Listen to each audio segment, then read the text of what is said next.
Ladies and gentlemen, welcome back to Average Age Plays. This time, we're looking at the Bohemians. This is our first DLC civilization for Average Age Plays.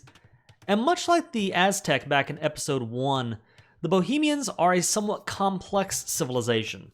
They have a lot of interesting, unique moving parts. So let's go ahead and dive into their unique civilization features and start theory crafting about what we can do with the Bohemians. First, you'll notice that their blacksmiths, their monasteries, and their universities all cost minus 100 wood. This is excellent for maybe a fast castle play or even an archer rush, because you want to get that blacksmith up in order to get the archer attack upgrades. And being able to save the wood cost on the blacksmith means that you can invest more easily into archers. So this is also really neat. Again, if you hit the castle age and you want to get monks out quickly, the Bohemian civilization has a lot of monk and monastery benefits. And the fact that their monasteries cost 100 less wood is a pretty big bonus. The other one, and certainly the thing that stands out about the Bohemians, is that their chemistry, the chemistry technology is available in the Castle Age alongside the hand cannoneer. And that is really, really cool. In my opinion, it's one of the coolest things in the game to be able to pull out a massive hand cannoneers in the Castle Age and just mow down, Castle Age units with a unit that is typically reserved for the Imperial Age. It's a lot of fun. We also have the Spearman Line, dealing 25% bonus damage. So bonus damage is specifically the additional damage that counter units do. So if you look at a Spearman, they might typically have, I don't remember off the top of my head, only a couple of points of damage normally, but then they do a lot of bonus damage to knights and scouts, camels, and that kind of thing. So that means that the Bohemian Spearmen are particularly good at dealing with knights, dealing with scouts, and that kind of thing. They get no bonuses fighting other spearmen or fighting units other than their correct counter, but they are very good at dealing with the units they are supposed to deal with, right? And as we notice, this lady here went out of her way, this little villager, to kill one of my goats. Anyway. That's just the name of the game. We have Fervor and Sanctity affecting villagers. So those are monastery technologies. They normally only affect monks. Fervor gives additional movement speed to monks, and Sanctity gives additional HP. So what that means is, for the Bohemians, that affects villagers as well. So once you've researched those technologies, your villagers are sturdier than normal. And they also move faster, so that means that you have a more effective economy. That adds up. We see that mining camp technologies are free as well, which means as you advance throughout the ages, you do not need to invest in the mining camp techs. And oftentimes, at higher levels, those technologies get ignored for some time. So being able to have them right out of the gate means that you don't have to put as many units on gold in order to get more gold coming in, or you don't need as many units on stone in order to get stone moving in. You will gather gold and stone faster than other civilizations will, because you get those technologies that other civilizations typically don't want to spend the food and the wood on in that early game period. So it's a pretty nice bonus. Their team bonus is pretty neat. Markets work 80% faster. That's fantastic if you are playing a team game. Does not matter so much if you are playing a 1v1 as we are here. Okay. Now, before we start talking about the unique unit, the bombard cannon, the Hussite Wagon, the unique techs and all that, let's just talk about what's in front of us here with the unique technologies and talk about our options. Because the Bohemians have two very distinct opportunities in front of them. But I think that the one strategy you might initially think of, or at least the one that I initially thought of when I started playing Bohemians, is the one strategy that I nowadays advise against. You should not do. What you should not do is go up to the feudal age, put out some archery ranges, do an archer rush, attack with archers, and then do hand cannoneers behind the archers. Now, you might think, Kaiser, why would I not do that? After all, if I do an archer rush, that means I've already got the archery ranges up. I have the archer blacksmith techs. Got to point this out, by the way. Phyllis Vance here says, nice, as she shoots my scout. So I knew as soon as that happened, I'm like, oh, man. I see what's going on. I got to win this now. She's taunting me over my loss of the scout. And by the way, so Phyllis here in the blue, playing as the Magyars. I was aware of that, that as the Magyar, she's probably going to go heavy into cavalry. So that was sort of in the back of my mind as far as the strategy I ended up choosing. So, back to strategy, right? You should not go archers into hand cannons. And you might say, well, why? You've already got the archery ranges up. You can get the archer armor techs, which will support your archers, and then your bombard cannons as well. Or, I'm sorry, your hand cannoneers as well. So why not go archers and hand cannons? The reason why is because it is very difficult to shift your economy from an archer-focused economy, which is wood and gold, to a hand cannoneer-focused economy, which is food and gold. And if you broadcast in the feudal age, I'm going archers, right? What are they going to build in response? They're going to build skirmishers, right? They're going to train skirmishers up against that. And then you have this whole difficult transition from archers over into hand cannoneers, only to then have hand cannoneers, which are countered by, you guessed it, skirmishers. Whenever you make a tech switch, you want it to be something that throws your opponent for a loop. They're all of a sudden confused as to, what should I build in the situation? I countered the one thing, and now you hit me with the counter to my counter, and now I'm for a loop. So, what I suggest for the Bohemians are two possible strategies. Either focus on the archer rush, go up into the castle age, go into crossbows, and use the university to get chemistry, which gives your archers that additional attack. And I want to say, does chemistry give range as well? I'd have to double check that, actually. Let me double check that real quick. But you look up, you get they call them chembos, chemistry crossbows for the Bohemians in the castle age, which is that, and chemistry is normally an imperial age tech. So you have very, very strong archers. And then you can support them with knights and some more traditional tactics. Or, as the Bohemians, do a fast castle and focus on knights as your opening move. Now, you might say, Kaiser, why would I focus knights? There are no Bohemian bonuses for knights, other than things like, well, you got the cheaper blacksmith, which is nice. And I guess you have the faster, the gold miners already have the gold tech, so they do get gold faster, which is great for knights. But otherwise, why would I focus knights? Well, two reasons. One, knights have the same economy requirement that hand cannoneers do, food and gold. So if you gear your economy towards knights, it is a relatively easy switch to go from knights into hand cannoneers, right? That's bonus number one. Bonus number two is, let's say that you attack your opponent with knights, right? So you're focusing on knights, and now Phyllis will have to have a response to knights, and what is she going to do? Phyllis is going to build spearmen, pikemen. And what counters spearmen and pikemen? You got it, hand cannoneers. So that is the kind of tech shift that you want to make that will keep your opponent off guard, right? You keep them on the back foot, you keep the pressure on them, and you win that way. So I've decided, what's classically Bohemian is to be able to do the hand cannoneers in the castle age. That's the strategy I wanted to bring to average age plays this time.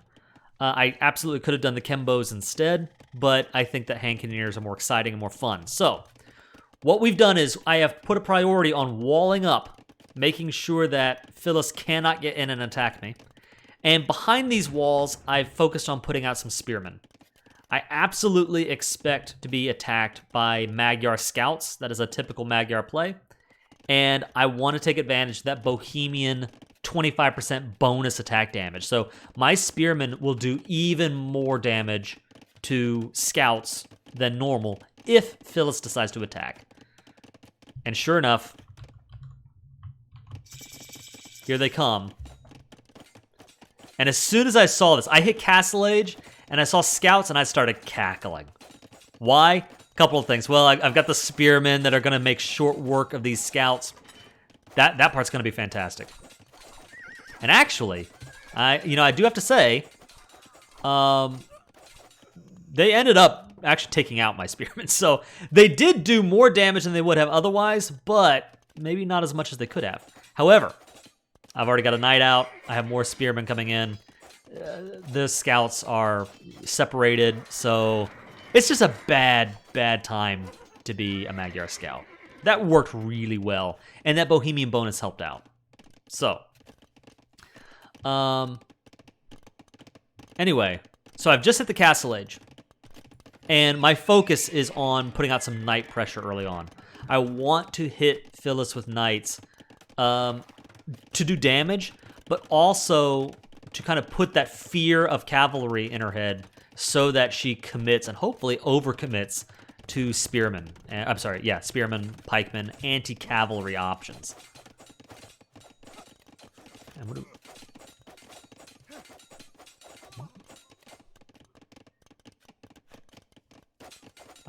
there we go, right. So, one knight goes down, kind of goofy there. Get up a second town center, help with that economy. So right now, it's looking pretty good. Phyllis, so you see that I have a pretty significant eco advantage. Part of that is just the idle TC time. I've kind of been, it's just been lucky, I think, that Phyllis has been distracted by different things. But part of that, too, is she put, 6 or 7 scouts on the field? Each of those scouts costs 75 food. And when you put in a scout rush, you are risking things because food that goes into scouts is food that's not going into villagers. It's food that's not going into teching up, right? So I feel like I've got a pretty good advantage. And we actually see already Phyllis is going into spearmen. She is worried about being hit by knights, as well she should be, because that's exactly what I'm going to do. Meanwhile, I have a monastery up. And I want to get monks out. I want to take advantage of monks, partly because I have just learned to love monks. They are so much fun to use when you incorporate them in your army. Being able to convert enemy knights, being able to get relics, top off and heal your own units. It's wonderful. Putting more pressure on Phyllis here with the knights. That's going great. Notice how she's already low on wood. Right, so anything else that she has to invest in, more spearmen, in houses to kind of plug up these holes, that's impacting her ability to build things and to take advantage of her castle age, right? But she does have 2 town centers coming up for 3 total. She doesn't really have the food to take advantage of 3 town centers, and especially not when my knights break in. Now, I'm building up my economy behind this, right? Continuing to keep my town centers going. And what we should see eventually, as the raids are continuing, there we go. There's the university coming up, and even as I'm attacking with knights, right? The long-term game plan is start building up hand cannoneers behind this. Don't wait until the knights all die, and then say, okay, I need to, start thinking hand cannoneers, because remember, like, when you hit the Castle Age, you have knights available right out of the gate. Yeah, there are blacksmith techs that you want to have to make them better, but you can just build knights immediately. Hand cannoneers aren't like that. You got to hit Castle Age, then you got to build a university, which takes time. Then you have to research chemistry, which takes a long period of time, right? So, that's difficult. I'm trying to keep the pressure on blue here. Get more kills. Now, you'll see. Okay, I see that. All right. She started putting out pikemen. And yes, that is killing my knights. I'm just running around doing what I can to continue to be obnoxious, continue to put pressure on. But this is actually what I want. I want her scared of knights, putting out more pikemen. You'll see I'm researching Fervor because I want my villagers to be able to move faster. I want that stronger economy bonus. Again, one of those, bonuses that's really not that flashy, but it adds up. And of course, I will eventually, I've got wheelbarrow. I want handcart behind that to make them even faster.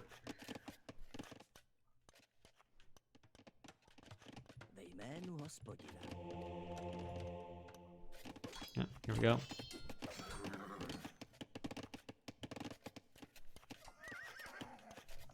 All right, my knight goes down. So Phyllis can finally breathe easy for a moment, but she's down 14 villagers, has a smaller army, low on resources. If she is left to boom, her 3 town centers will eventually beat my 2 town centers, but that's assuming that I don't decide to put on the pressure, right? Meanwhile, I also have kind of an opportunity to breathe. I know that Phyllis doesn't want to attack, right? I feel pretty good about where we're at. So I'm taking advantage of the monks that I've got out to grab as many relics as I can. I love claiming relics as soon as I'm able to. Chemistry is about to hit.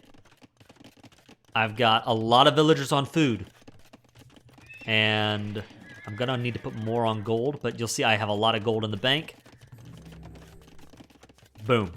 Hand cannoneers. I want hand cannons. 20 of them. So, yeah, we're going to have some fun.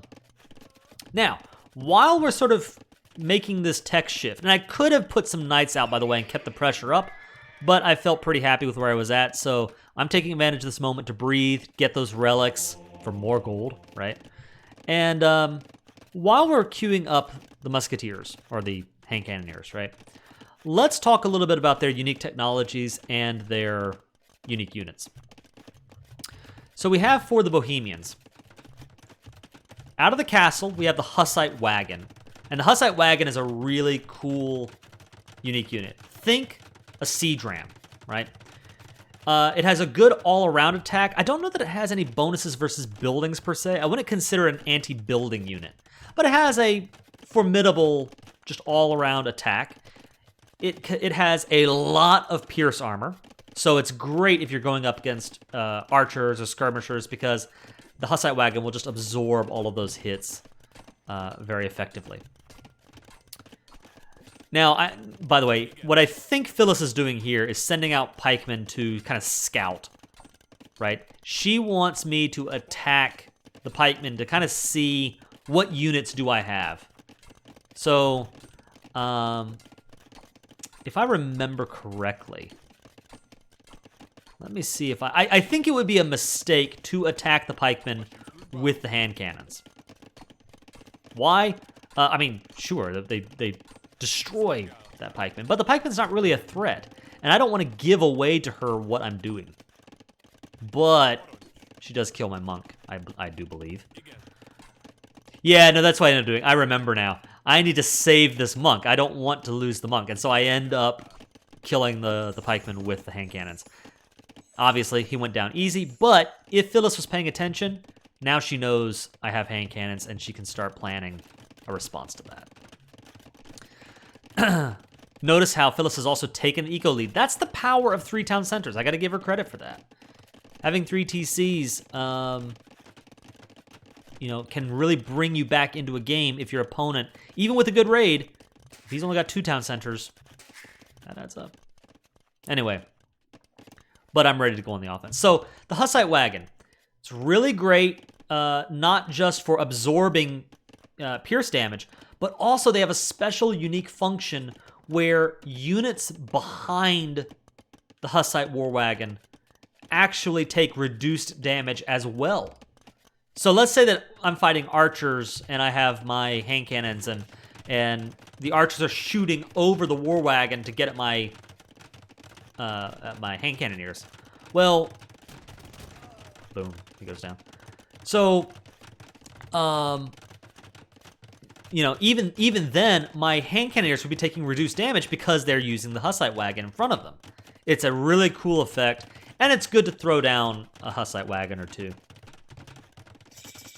Phyllis and I exchanged some memes there. We're kind of joking with each other. Yeah, and this is a really great situation. You know, Phyllis does not have any blacksmith techs. She just got down the feudal age techs for her units. Now, I've hit the Imperial Age. I've already got hand cannons ready to go. So I'm going to go in and kind of, you know, mow down my foe here. The other unique tech that the Bohemians get, the unique unit, is the Hofnitze. It is an upgrade to the bombard cannon. So I've already got chemistry. And that means that I can pump out bombard cannons faster once I hit the Imperial Age than most civilizations can. But on top of that, they do have a unique bonus to upgrade the bombard cannons into... There's my response. To upgrade the bombard cannons into Hofnitze. That gives them more attack, larger blast damage. It just makes them better bombard cannons, right? I don't believe I end up taking advantage of that technology. I honestly forget whether I get that out or not this game. But it is a really cool technology that's worth picking up if you are going into bombard cannons. All right, so I'm continuing to keep my economy going at home. Even if I have a somewhat weaker economy, remember, I have the Fervor empowered villagers, so they're better at their job than the Magyar villagers are. My units have the Castle Age Blacksmith tech. I should be picking up the Imperial Age tech eventually. I'm a little low on gold right now. But my opponent has the Castle Age armor, but only the tier 1 attack, right? So they're not doing as much damage as they could be doing. And again, I credit that to that early knight push. This is how I think you should play the Bohemians. Start out with cavalry, start out with knights, and then transition over into the hand cannons afterwards. Or again, the alternative, go into the archers in the feudal age, get crossbows in the castle age, get the kembos going, and then build knights to support them, or onagers, different units to support your archer force. But then if you're going to do that, don't focus on hand cannons after that. Do one or the other, not both. So we see that the bombard cannons, which again, Bohemian bonus was able to get them out faster, and they are making short work of the enemy buildings, the enemy units. You know, Phyllis just doesn't really have a response to this. She's never really reclaimed that army advantage once, once the scout rush failed. So if you're going to do a fast castle, it is imperative to put a priority on getting yourself walled up as quickly as possible. Here we go. The hand cannon's coming in and just mowing things down. Left, right, front, and center. Yeah. I have run into the castle. I think I lost one of my bombard cannons to the castle, which was a little sad, but, you know, that just means... Oh, no. Come on. I finally get out a Hussite Wagon because I see that Phyllis is going into Cav Archer, and I figure, hey, be a cool idea to have the wagon there, you know, to help absorb some of that, you know, Cav Archer attack. Not that I need it. I feel like I've already won this at this point, but it just helps to make sure that we keep the advantage going. Yes. So now, look at these guys go. So you'll see 17 attack, 7 pierce armor, right? So these Cav Archers, they're really not doing a lot to the Hussite War Wagons, and allowing my hand cannoneers to attack back with impunity. Got knights over here trying to intercept villagers and catch them from the side. She did end up escaping and getting gold miners and knights out. I'm sorry, gold miners and stone miners out, but it's not going to save her back at home. Yeah, Phyllis says shouldn't have memed. I don't, unless the meme is making fun of my losing the scout, in which case, yeah, That's what happens.